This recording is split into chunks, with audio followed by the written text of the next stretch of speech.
कौमार्यम आर्चरित प्राज्ञो धर्मान भागवतान या।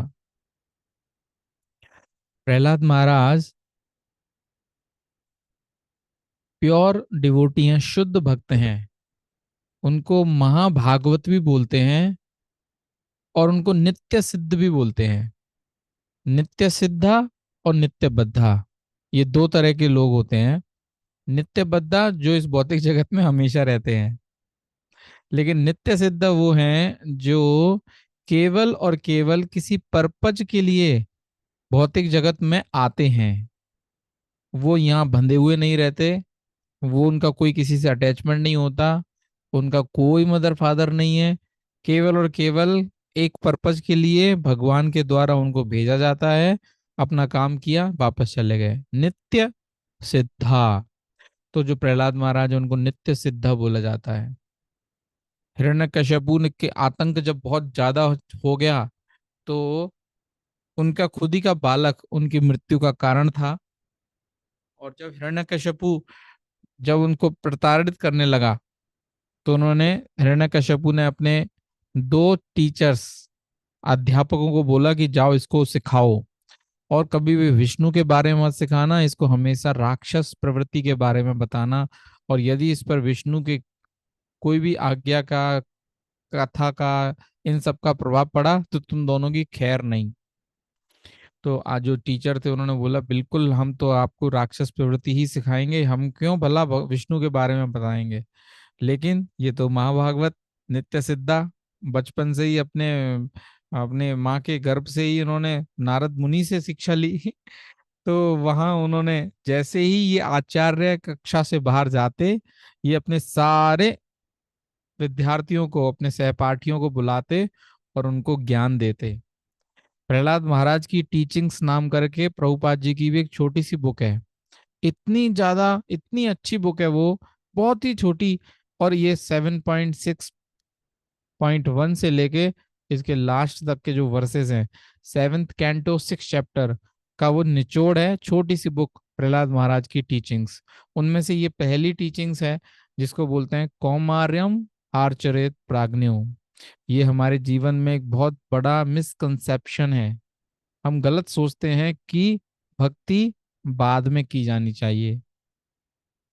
जब आप अपने परिवार से, अपने संतान से, अपने रिश्ते नातों से, गहनों से, मनी से, इन सब चीजों से जब आप एकदम निवृत्त हो जाएं, पार पा लें, पूरा संतुष्ट हो जाएं, उसके बाद हमें सोचना चाहिए कि अब चलो सब कुछ हो गया, अब हमें भक्ति करनी चाहिए।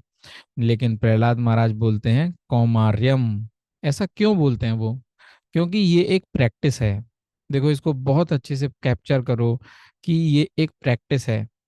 कुछ चीजें प्रैक्टिस करते करते हमें 1 साल में, 2 साल में हम उसमें पारंगत हो जाते हैं, स्किल्ड हो जाते हैं। हमें बहुत अच्छे से गाड़ी चलानी है तो 2 महीने की गाड़ी चलाओगे तो आप गाड़ी अच्छे से चलाना सीख जाओगे। यदि कंप्यूटर की बात है तो आप 1 साल, 2 साल चलाएंगे तो बहुत अच्छे से चलाना सीख जाएंगे। ऐसे बहुत सारे गैजेट्स हमारे आसपास दिखते हैं कि जिनकी टाइम पीरियड है कि हाँ 6 महीने, 2 महीने, 1 साल, 5 साल के बीच में हम सब कुछ, कोई भी लैंग्वेज लर्न कर सकते हैं, कुछ भी चीजें लर्न करके उसमें पारंगत होते हैं। ऐसे ही एक और चीज है जो है भगवान की भक्ति, भगवान में मन लगना। उसके लिए प्रहलाद महाराज बोल रहे हैं, यदि आपने अपने बचपन से कौमार्यम, 4 तरह की अवस्था होती है, बाल्यावस्था, कौमार अवस्था, पौडुंग अवस्था और किशोर अवस्था। तो ये जो कौमार्य मतलब फिफ्थ, जिसकी एज 5 से 10 के बीच में हो, 5 वर्ष का आयु का बच्चा, उसको कौमार्य बोलते हैं। और वो व्यक्ति उस टाइम में यदि भगवान का भजन करे, धर्मान भागवतान इहा, हमें इस पर्टिकुलर टाइम में भी हमें हमें खेलने कूदने में इसको, समय को बर्बाद नहीं करना चाहिए। प्रहलाद महाराज तो ये बोल रहे हैं। आप बोलोगे प्रभु जी बच्चों को खिलाएंगे नहीं तो क्या करेंगे? नहीं, देखो चाइना में आप जाइए, ओलंपिक के लिए पहले दिन से बच्चे को तैयार कर देते हैं, उसको पानी में फेंक देते हैं, वो अपने आप खुद से तैरना, हाथ पैरना, मारना सीख जाता है। और चाइना में है ही नहीं वो कॉन्सेप्ट कि उसको खेलना है, इसको ये करना है। उसको पहले से ही पता है कि 18 साल बाद इस बच्चे को ओलंपिक सिखाना है, ओलंपिक में गोल्ड मेडल चाहिए। उनको उनकी पूरे शरीर को निचोड़ के रख देते हैं वो लोग। और हमारे यहाँ कोई ठुमका लगा रहा है, कोई आंख मार रहा है, कोई कुछ और कोई गेम खेल रहा है, कोई मूवी देख रहा है, कोई कुछ कर रहा है, कोई मतलब उसका टाइम वेस्ट कर रहे हैं। हमारे यहाँ पे कोई फोकस नहीं है बच्चों का। अब जो बेस्ट फोकस है, चाइना में तो चलो गोल्ड मेडल के लिए वो फोकस करते हैं, लेकिन हमारे जो आचार्य हैं वो क्या बोलते हैं, आपको यदि फोकस ही करना है तो भगवान की भक्ति फोकस करो। जैसे चाइना के लोग अपना टाइम वेस्ट नहीं करते, चाहे वो छोटा से छोटा बच्चा हो, ऐसे ही हमें भी अपना टाइम वेस्ट नहीं करना। खेलने खेलने के दिन नहीं है, हमेशा हमें भगवान को ध्यान में रखना चाहिए। और वो डिपेंड करता है कि हमारे पेरेंट्स कैसे करेंगे। यदि पेरेंट्स का पूरा दिन या कथा में, कीर्तन में, भगवान के भजन में, भगवान की सेवा में, अपने रेस्पॉन्सिबिलिटी को करने में होगा, तो वहां उनको खेलने का मौका नहीं है, तो ऐसे ही उनके बच्चों के अंदर भी वो खेलने का मौका नहीं आएगा। लेकिन हम इतने सजग नहीं है, हम इतने कंट्रोल्ड नहीं है, हम इतना क्वालिफाइड नहीं है, इसलिए बच्चों को हम खेलने के लिए समय देते हैं, 1 घंटा देते हैं। अरे गुड्डे गुड्डियों को खेलने के बजाय प्रभुपाद जी डीटी से खेला करते थे। उनके घर में उनके पिताजी जो भी वर्शिप बड़े लेवल पे करते थे, वही छोटे लेवल पे प्रभुपाद जी भी किया करते थे। ये भी खेल है, भोग लगाना भी खेल है, अरे प्रसाद बनाना भी एक खेल हो सकता है, पूरे घर की सफाई करना भी एक खेल हो सकता है। चाइना में ऐसे बहुत सारे स्कूल हैं जहाँ पे बच्चों को ये सब कुछ सिखाया जाता है, खेल खेल में सिखाया जाता है। तो हमारे यहाँ भी हम खेल खेल में लोगों बच्चों को भगवान के बारे में सिखा सकते हैं, खिला सकते हैं, उनको प्रसादम बनाना, प्रसादम ऑफर करना, प्रसादम खाना, प्रसादम सर्व सर्व करना, ये सब सिखा सकते हैं। ये खेल है उनके लिए। लेकिन हम उनके लिए वीडियो गेम दे देते हैं, मोबाइल दे देते हैं। इसलिए यहाँ बोला गया है, प्रहलाद महाराज बोलते हैं, कौमार्यम आर्चरेत प्राज्ञो धर्मान भागवतान इहा। हमें उनको भागवत, भगवान के बारे में, धर्म के बारे में बताना चाहिए।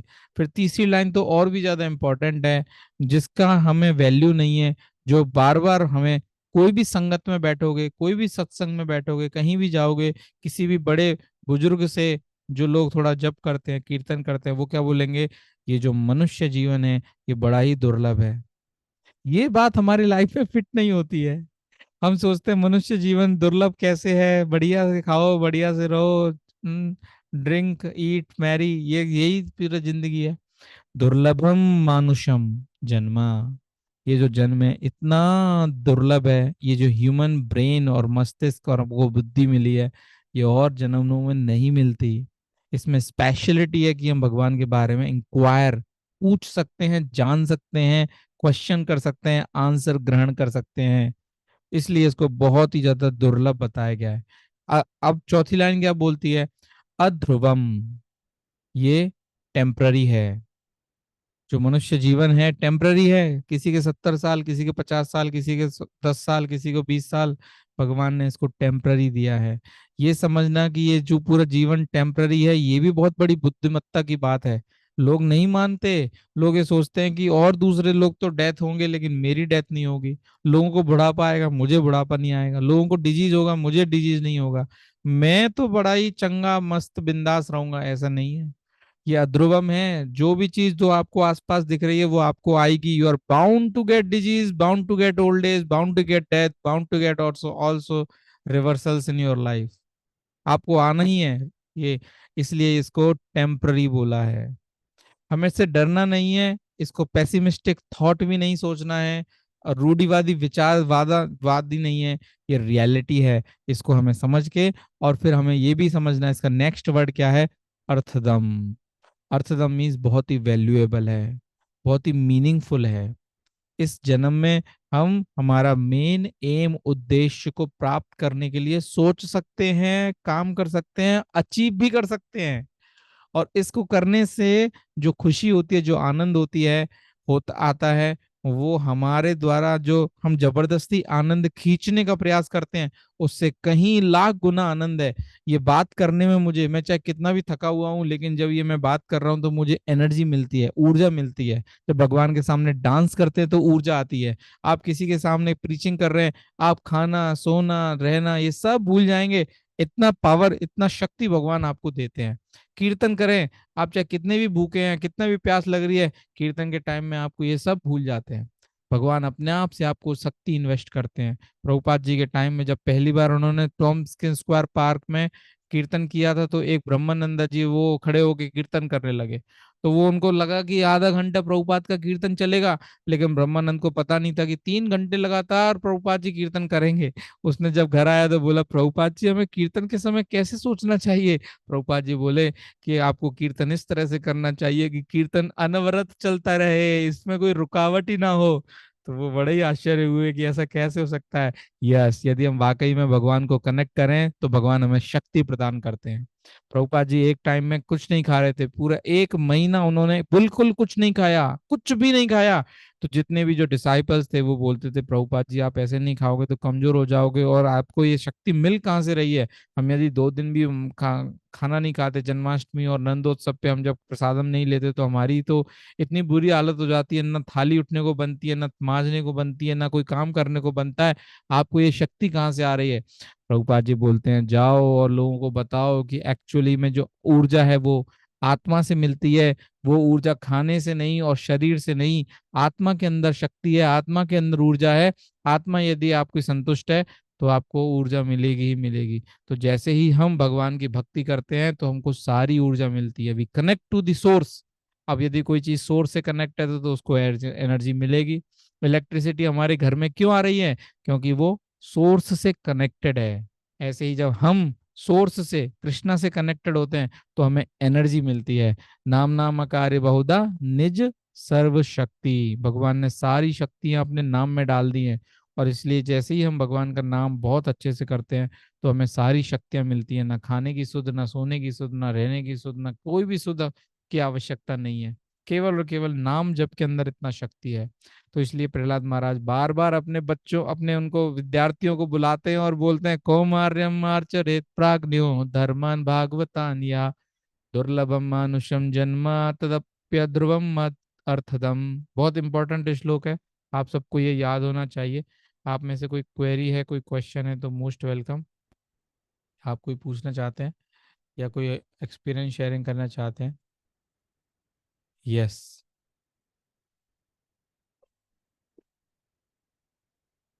हरे कृष्ण प्रभु जी। यस माता जी।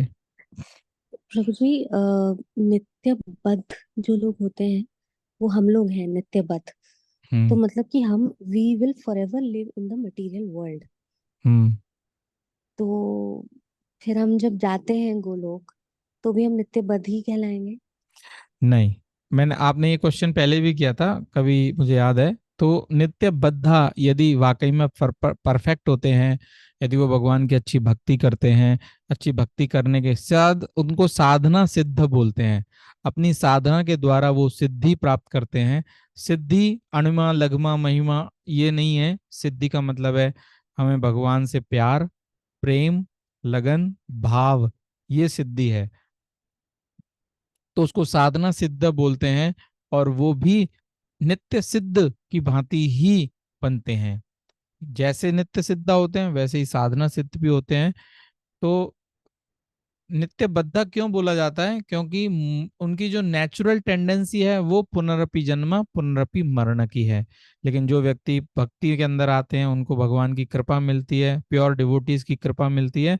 तो वो साधना करते हैं और साधना से सिद्धि आती है, और वो सिद्धि के थ्रू वो फिर नित्य सिद्ध की तरह ही कहलाए जाते हैं, और गोलोक वृंदावन धाम में उनका निवास स्थान दोबारा से हो जाता है। यस। ओके प्रभु जी, हरे कृष्ण। हरे कृष्णा प्रभु जी। यस माता जी। प्रभु जी, आपने बताया जैसे कोई भी स्किल हमें सीखनी होती है तो हमें जैसे 2 महीने 1 साल उसको डेडिकेट करना होता है एंड देन हम उसमें प्रोफिशिएंट बन जाते हैं। एंड वैसे ही हमें अर्ली एज में स्टार्ट करना चाहिए नाम जपना, ताकि हमें उसकी प्रैक्टिस हो। तो क्या ये एक स्किल है जो हमें मास्टर करनी है, या फिर क्या ये एक लाइफस्टाइल है? मतलब इवन दो ये एक लाइफस्टाइल है, तो वो आपका पर्सपेक्टिव क्या था जब आपने कहा था कि ये हमें सीखना चाहिए ऐसे? इसको बोलते हैं येन केन। हाँ, येन केन प्रकारेण मनः कृष्ण निवेशयेत। यदि आप देखो, हर व्यक्ति अपने आप में एक यूनिक है। कोई व्यक्ति इसको स्किल के भांति लेगा तो ठीक है, भगवान उसको उसी तरह से रेसिप्रोकेट करेंगे और अपने तरफ खींचेंगे। यदि कोई व्यक्ति इसको लाइफस्टाइल के फॉर्मेट में लेगा तो भगवान उसको भी अपनी तरफ खींचेंगे। यदि कोई व्यक्ति बोलेगा कि ये तो मुझे भगवान की मेरी सेवा है, तो भगवान उस लेवल में उसको खींचेंगे। सम और अदर भगवान जैसा जिसका माइंड है, जैसा उसका एनवायरमेंट है। यदि कोई आपको ये सिखाए, suppose you are very much focus about skill, तो आपको स्किल की भांति आप लोगे, धीरे धीरे आप स्किल की भांति लोगे तो सही, लेकिन आपको पता चलेगा वाओ इट इज एवरीथिंग, सब कुछ इसके अंदर समाया हुआ है। इसमें तो सब कुछ, पूरा ब्रह्मांड इसके अंदर है। तो कहीं से भी तो आप शुरुआत करेंगे। स्किल की भांति करो, इसको ऐसे प्रसादम की भांति करो, भगवान की सेवा की भांति करो, इसको लाइफ स्टाइल की भांति करो। सम और other do it. Am I relating your answer? जी प्रभु जी। हाँ जी। प्रभु जी, राधाष्टमी आने वाली है 5-6 दिनों में, तो if you can connect me to someone in ISKCON Bangalore for volunteer activities Surely you that. ping me and then I'll make you to connect with some other devotees. Okay प्रभु जी, हाँ थैंक यू, जी। हरे कृष्ण। राधाष्टमी की तैयारियां शुरू हो गई हैं। आप सब भी राधाष्टमी के लिए कोई सेवा करना चाहते हैं तो मुझे मैसेज करना, ताकि हम आपको कोई सेवा दे सकें। यहाँ पे जूस मेकिंग की सेवा है, प्रसादम बनाने की, करने की कुछ सेवा हो सकती है। आप जहाँ कहाँ फिट होते हैं वहाँ आप अपनी सेवा करिए। और यहाँ पे अभिषेकम रहेगा 6 बजे शाम को। आप ऑल वेलकम है, जो भी आ सकते हैं आइए।